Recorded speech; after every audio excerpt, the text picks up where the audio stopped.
დღეს მე ვისაუბრებ კუთხურ სიჩქარეზე, რომელიც გვეუბნება თუ რა კუთხეს შემოწერს სხეული ერთ წამში წელიწადზე მოძრაობისას. კერძოდ, ომეგა, რომელსაც ჩვენ ვიყენებთ კუთხური სიჩქარის დასახასიათებლად, არის შემოწერილი კუთხე გაზომილი რადიანებში, გაყოფილი იმ დროზე, რა დროში ეს კუთხე შემოწერა. აი მაგალითად, თქვა სხეული მოვიდა ამ წერილიდან ამ წერტილში და ეს კუთხე იყოს 60 გრადუსი, ანუ π13 რადიანი და შემოწერა ამ სხეულმა ეს კუთხე 5 წამში. რა იქნებოდა ამ სხეულის კუთხური სიჩქარე, რომელიც ერთეულია რადიანი წამზე? ომეგა იქნებოდა შემოწერილი კუთხე, ანუ π13 რადიანი გაყოფილი 5 წამზე, ანუ გამოვიდოდა π15 რადიანი წამში. იმიტომ რომ ეს 3 ჩამოვიდოდა ქვემოთ და დაგვრჩებოდა π15 რადიანი წამში. რაც ნიშნავს იმას, რომ სხეული ყოველ ერთ წამში შემოწერს π15 რადიანს. განვიხილოთ მეორე მაგალითი, კერძოდ, თუ ომეგა იქნებოდა π7 რადიანი წამში და დრო იქნებოდა 21 წამი, და თქვა ჩვენ გვაინტერესებს თუ რა იქნებოდა შემოწერილი კუთხე ამ 21 წამში. მაშინ შემოწერილი კუთხე იქნებოდა ეს კუთხური სიჩქარე გამრავლებული დროზე და იქნებოდა π7 გამრავლებული 21-ზე და გამოდის 3π რადიანი.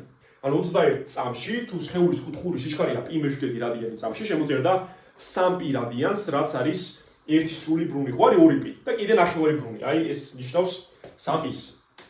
მოდი ახლა ასე ვისაუბროთ რა არის პერიოდი. პერიოდი არის რა დრო ჭირდება სხეულს რომ ერთი სრული ბრუნი გააკეთოს და თუ ჩვენ ომეგას განმარტებას დავუკვირდებით, ეს არის კუთხე გაყოფილი დროზე. და ერთი სრული ბრუნის შემთხვევაში ეს კუთხე 2π იქნება და დრო კიდე იქნება დიდი t, რაც არის პერიოდი. შესაბამისად, ჩვენ გვაქვს ერთი ასეთი ფორმულა, რომ ომეგა არის 2π გაყოფილი პერიოდზე. ან პერიოდი არის 2π გაყოფილი ომეგაზე, ხო, ამათ ადრინდელს თუ გავუსვით. აი ასეთი კავშირია პერიოდს და კუთხურ სიჩქარეს შორის. და ჩვენ გვაქვს ასევე ერთი ასეთი სიდიდე სიხშირე, რომელსაც ხშირად f-ას აღვნიშნავთ და სიხშირე გვეუბნება, ანუ პერიოდი ხო გვეუბნება ერთ ბრუნს რამდენი დრო ჭირდება, რა დრო ჭირდება. და სიხშირე გვეუბნება ერთ წამში რამდენ ბრუნს შემოწერს, პირიქით არის ეს. და ეს არის ერთი გაყოფილი ტეზი. აი მაგალითად, თუ t იქნებოდა 0.2 წამი, ანუ ერთ ბრუნს ჭირდება 0.2 წამი, მაშინ სიხშირე იქნებოდა ერთი გაყოფილი 0.2 წამზე და იქნებოდა 5 წამის -1 ხარისხი ან 5 ჰერცი.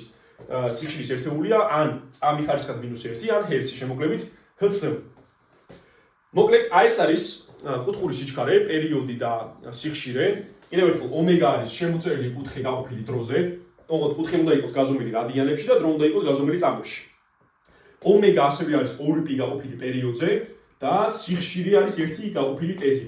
აი ესეთი კავშირია ამათ შორის და თუ თქვენ გაინტერესებთ მერვე კლასის მასალაზე ამოცანების ამოხსნები და თეორიული ნაწილები, მე მაქვს წიგნი, რომელსაც გამოგიგზავნით და კურიერი მას თქვენთან სახლში მოიტანს.